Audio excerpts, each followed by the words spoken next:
तो बिहार में जल्दी हवाई क्रांति होने जा रही है। केंद्र सरकार ने इसका ब्लूप्रिंट तैयार कर लिया है और बिहार सरकार से एक्शन की अपील की है।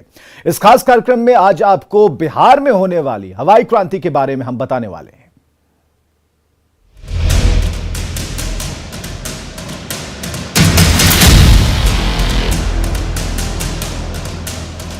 वो दिन याद कीजिए जब बिहार के लोगों के लिए हवाई जहाज में सफर करना एक सपना हुआ करता था।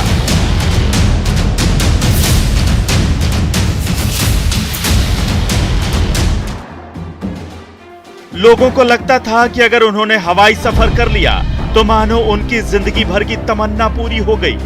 लेकिन ये अब बीते दिनों की बात हो गई है।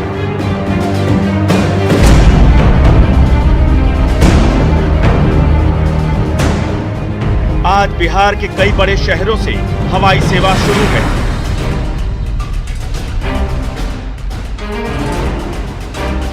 केंद्र सरकार की उड़ान योजना के तहत बिहार एविएशन के क्षेत्र में तरक्की कर रहा है, लेकिन अभी भी कई शहरों में हवाई कनेक्टिविटी नहीं है।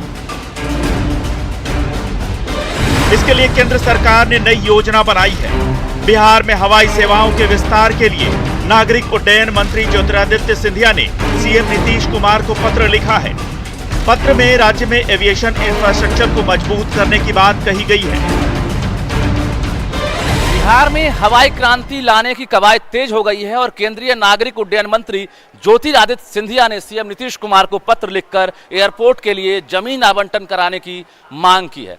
एक तरफ जहां पटना एयरपोर्ट और दरभंगा एयरपोर्ट के विस्तारीकरण की बात कही गई है, वहीं बाकी जो नए जिले हैं वहां पर एयरपोर्ट खोलने की बात कही गई है। कुल 5 ऐसे जिले हैं जिनमें रक्सौल, पूर्णिया, मुजफ्फरपुर, पटना और दरभंगा ये सभी एयरपोर्ट हैं जिसमें 50 एकड़ से लेकर 475 एकड़ तक जमीन आवंटन करने की मांग की गई है। साथ ही सीएम नीतीश कुमार से यह भी अपील की गई है कि अधिकारियों को निर्देश दें कि जमीन आवंटन करने में वो सहयोग करें। केंद्र सरकार ने अगर ये बात कही है और मांगा है तो ये अच्छी बात है और हम लोग निश्चित रूप से बिहार सरकार जहाँ जहाँ ये एयरपोर्ट की फैसिलिटी डेवलप की जा सकती है तो वहाँ के लिए प्रस्ताव देगी।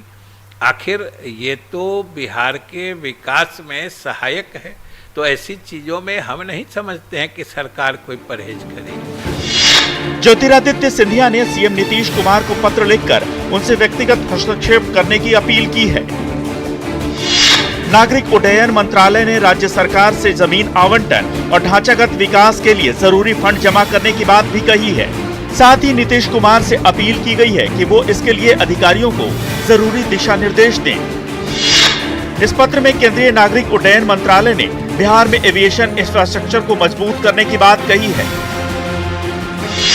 पत्र के अनुसार बिहार में पटना एयरपोर्ट, रक्सौल, पूर्णिया, मुजफ्फरपुर और दरभंगा एयरपोर्ट को डेवलप करने का जिक्र किया गया है। इन 5 एयरपोर्ट के विस्तार के लिए अगले 4-5 सालों में लगभग 20,000 करोड़ रुपए खर्च करने की योजना है। एविएशन एक्सपर्ट इसे बिहार के लिए एक बड़ा मौका मानते हैं। देश को जोड़ने का एक बहुत अच्छा तरीका है ये कि हर जगह जहां भी संभव हो वहां पे एयरपोर्ट बनाए जाएं और हमारी जितनी भी एयरलाइंस हैं उनको मौका दिया जाए वहां से ऑपरेट करने के लिए। इन 5 एयरपोर्ट्स के विकास के लिए कई तकनीकी जरूरतें हैं। नागरिक उड्डयन मंत्री ज्योतिरादित्य सिंधिया ने नीतीश कुमार को लिखे पत्र में इनका विस्तार से जिक्र किया है। पटना एयरपोर्ट पर रनवे एक्सटेंशन के लिए 49.5 एकड़ जमीन की बात कही गई है। साथ ही पटना एयरपोर्ट पर टैक्सी ट्रैक, आइसोलेशन बे, ग्लाइड पार्क और डीवीओआर उपकरण समेत कई योजनाओं का प्रस्ताव दिया गया है। रक्सौल एयरपोर्ट के विकास के लिए 121 एकड़ जमीन की जरूरत बताई गई है। रक्सौल में ATR 72 टाइप के विमानों के लिए हवाई अड्डे को विकसित किए जाने की योजना है। पूर्णिया एयरपोर्ट के विकास के लिए 50 एकड़ जमीन की आवश्यकता है। इसके तहत पूर्णिया एयरपोर्ट पर न्यू सिविल एनक्लेव विकसित किया जाएगा। मुजफ्फरपुर एयरपोर्ट पर 475 एकड़ जमीन की आवश्यकता है। योजना के तहत मुजफ्फरपुर एयरपोर्ट को A320 एयरक्राफ्ट के लिए विकसित किया जाएगा। दरभंगा में 78 एकड़ जमीन की जरूरत है। जिसका इस्तेमाल सिविल एनक्लेव और CAT-1 अप्रोच लाइट सिस्टम के लिए किया जाएगा। कुछ ऐसे एयरपोर्ट हैं बिहार में, फॉर इंस्टेंस अपना जो पटना ही एयरपोर्ट पे है, तो यहाँ पे कुछ जमीन की समस्या है जिसको लेके वी आर फेसिंग और aviation is facing certain operational constraint and those constraints, ये जो बाधाएं हैं वो एक सुरक्षित विमान परिचालन को लेकर संबंधित हैं। बाकी जो एयरपोर्ट बनाने की बात हो रही है रीजनल कनेक्टिविटी स्कीम के तहत, एक बहुत सुंदर मौका है और myself being an expert in the sector, I must tell कि the government should take advantage of this great opportunity by facilitating each and everything related to land acquisition, setting of infrastructure and making it all seamless and flawless. इसमें कोई शक नहीं कि बिहार जैसे राज्य के लिए ये एक बड़ा मौका है। केंद्र सरकार के रीजनल कनेक्टिविटी स्कीम के तहत बिहार के कोने कोने को एविएशन मैप पर लाने की प्लानिंग है। यही नहीं, ज्योतिरादित्य सिंधिया ने बिहार सरकार से अंतर्राष्ट्रीय उड़ानों की संभावना पर भी विचार करने के लिए कहा है। मंत्रालय ने राज्य सरकार से पटना और गया से अंतर्राष्ट्रीय उड़ान शुरू करने के लिए विचार करने का अनुरोध किया है। इसके तहत गया से बैंकॉक, काठमांडू और यांगून के लिए उड़ान की योजना है। इसके अलावा पटना से काठमांडू और दुबई के लिए उड़ान की भी योजना है। जिन 5 एयरपोर्ट को इस रीजनल कनेक्टिविटी स्कीम के तहत विकसित करने की बात कही गई है, वो सभी द्वितीय विश्व युद्ध के समय लॉजिस्टिक सप्लाई और फाइटर विमानों के लिए इस्तेमाल किए जाते रहे थे। केंद्र सरकार की नई योजना से उम्मीद है कि बिहार के एविएशन सेक्टर का कायापलट होगा और बिहार वासियों को अंतर्राष्ट्रीय सुविधाएं भी मिलेंगी। ऐसे में केंद्र सरकार ने अभी जिस तरह से राज्य सरकार से सहयोग मांगा है, उम्मीद जताई जा रही है कि बिहार में जो हवाई क्रांति लाने का जो प्रयास किया जा रहा है, वास्तव में अगर राज्य सरकार और केंद्र सरकार की ये मुहिम रंग लाती है तो निश्चित रूप से हवाई क्रांति जल्द आएगी। रजनीश कुमार, न्यूज़ 18, पटना। तो केंद्र सरकार की नई योजना में पटना का जयप्रकाश नारायण इंटरनेशनल एयरपोर्ट है और केंद्र सरकार ने इसके विकास के लिए बिहार सरकार से जमीन आवंटन की अपील की है। भविष्य की जरूरतों को देखते हुए एयरपोर्ट का विकास किया जा सके। हालांकि इससे पहले ही पटना एयरपोर्ट को अत्याधुनिक बनाने का काम चल रहा है, जिसे 2023 तक पूरा किए जाने का लक्ष्य है। इससे जुड़ी हुई रिपोर्ट हमने आपको दिखाई। केंद्र सरकार की नई योजना में पटना के अलावा मुजफ्फरपुर, रक्सौल, पूर्णिया और दरभंगा एयरपोर्ट शामिल हैं। आपको दिखाते हैं कि क्या है इन एयरपोर्ट्स की जमीनी हकीकत और साथ ही आपको यह भी दिखाते हैं कि केंद्र सरकार की पहल पर स्थानीय लोगों की राय क्या है।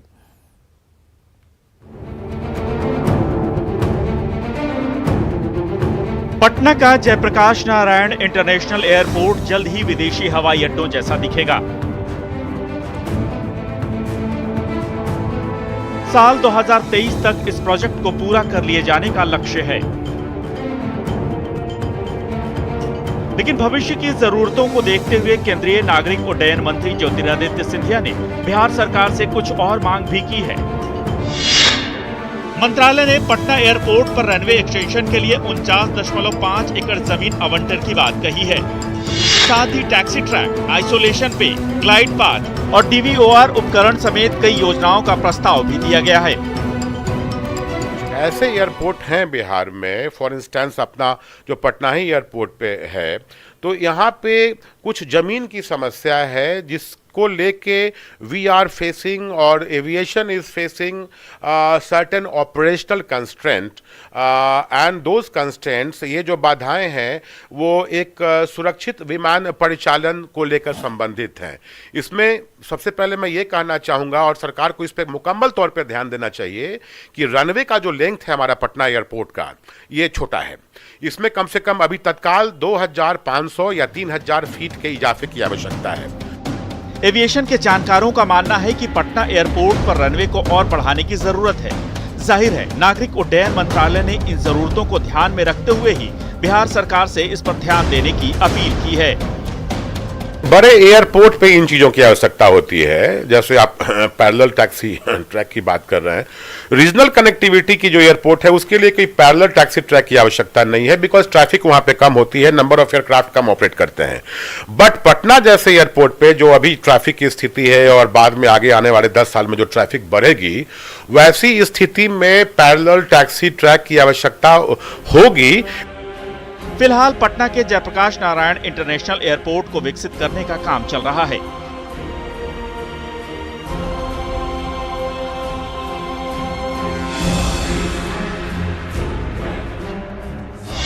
पटना के जयप्रकाश नारायण अंतर्राष्ट्रीय हवाई अड्डे पर नए डोमेस्टिक यानी घरेलू टर्मिनल भवन और दूसरे इंफ्रास्ट्रक्चर के निर्माण पर 27% से ज्यादा काम पूरा किया जा चुका है।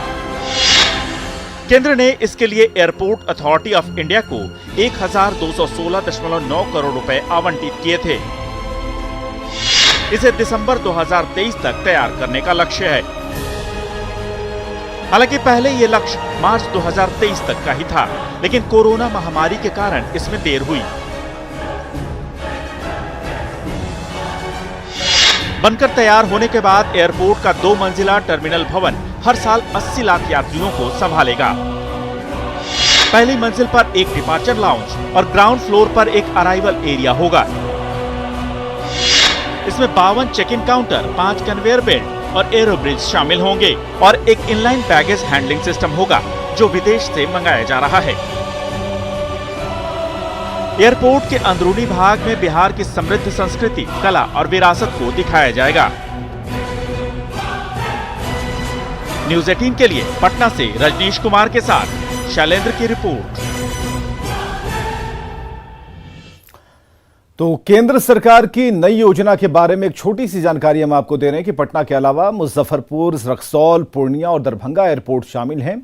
और आपको हमने दिखाया कि क्या है इन एयरपोर्ट्स की जमीनी हकीकत, और ये भी आपने देखा कि सरकार की जो पहल है, केंद्र सरकार की जो पहल है, उस पर स्थानीय लोगों की राय क्या है। तो ये बहुत बड़ा मौका है। इस चिट्ठी के कई मतलब और मायने हैं।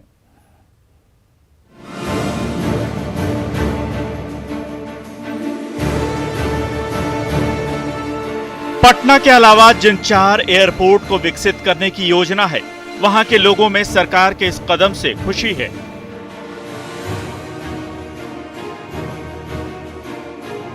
प्रधानमंत्री नरेंद्र मोदी जब भी इन जगहों के दौरे पर आए तो उन्होंने स्थानीय लोगों से हवाई सेवा का वादा किया था।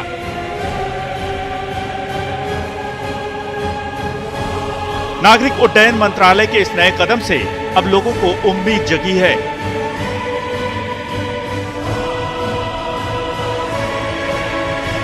मुजफ्फरपुर में लंबे समय से एयरपोर्ट निर्माण की मांग की जा रही थी। केंद्रीय नागरिक उड्डयन मंत्री ज्योतिरादित्य सिंधिया के पत्र से मुजफ्फरपुर के लोगों की उम्मीदें भी बढ़ गई हैं। केंद्र सरकार ने मुजफ्फरपुर में एयरपोर्ट निर्माण के लिए 475 एकड़ भूमि की मांग की है। दरअसल साल 2019 लोकसभा चुनाव के दौरान प्रधानमंत्री नरेंद्र मोदी ने मुजफ्फरपुर में पताही हवाई अड्डे से ही लोगों को हवाई सेवा शुरू करने का वादा किया था। स्थानीय लोगों की उम्मीदें अब परवान चढ़ने लगी हैं। हाँ, तो यहाँ तो जमीन कमी है, जमीन है नहीं करे जे यहाँ हवाई अड्डा के निर्माण होए। हाँ, मुजफ्फरपुर जिला में है, जहाँ जगह है वहाँ बनेगा तो हम लोग के खुशी होगा कि ठीक है, जब मुजफ्फरपुर जिला में न बना। भारत नेपाल सीमा के पास रक्सौल शहर से महज 3 किलोमीटर दूर पंटोका में बना हवाई अड्डा अपनी बदहाली पर आंसू बहा रहा है। यहाँ खाली पड़ी जमीन पर फिलहाल खेती हो रही है। 1960 में इस एयरपोर्ट को बनाया गया था।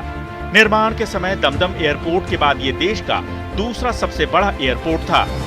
1962 के भारत चीन युद्ध में इसका इस्तेमाल भी किया गया था। बाद में 1968 में एयर सर्विस की भी शुरुआत की गई, लेकिन 1970 में घाटे और यात्रियों की कमी की वजह से इस सेवा को बंद कर दिया गया। उसके बाद से ये एयरपोर्ट वीरान पड़ा है। लेकिन केंद्र सरकार की नई योजना से अब क्षेत्र के लोगों की उम्मीदें भी जाग गई हैं। खासकर सुरक्षा के नजरिए से ये एयरपोर्ट बेहद अहम है। दरभंगा एयरपोर्ट के विस्तारीकरण को लेकर राज्य सरकार गंभीर है।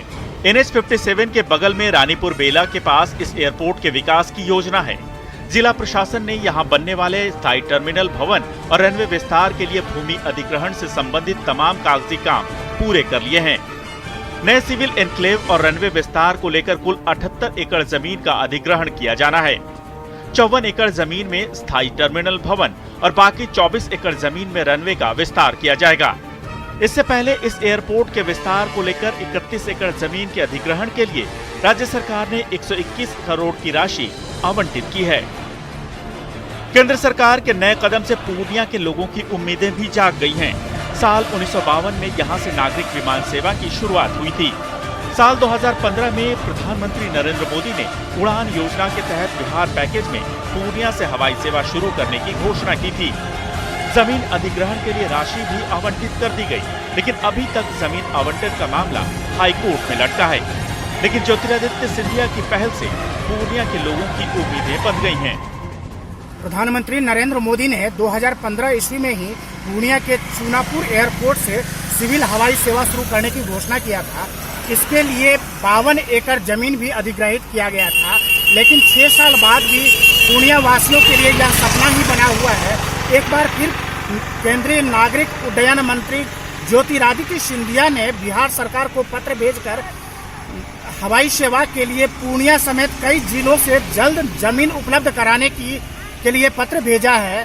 पूर्णिया एयरपोर्ट से जुड़े हुए जमीन अधिग्रहण का जहाँ तक सवाल है, तो माननीय उच्च न्यायालय में 7 मामले लंबित हैं, जिसमें ऑनरेबल कोर्ट का स्टे है। तो जैसे ही वो सारे केसेज डिस्पोज होते हैं, जो निर्देश प्राप्त होता है ऑनरेबल कोर्ट से, उसके बाद ही हम लोग कुछ कार्रवाई करते हैं। पूर्णिया से 68 साल पहले 1952 में पहली बार नागरिक हवाई सेवा की शुरुआत हुई थी।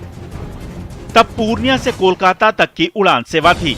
बाद में यहां से कई बार हवाई सेवा शुरू और बंद हुई, लेकिन केंद्र सरकार की नई पहल लोगों के लिए उम्मीद की किरण है। Bureau report, news 18।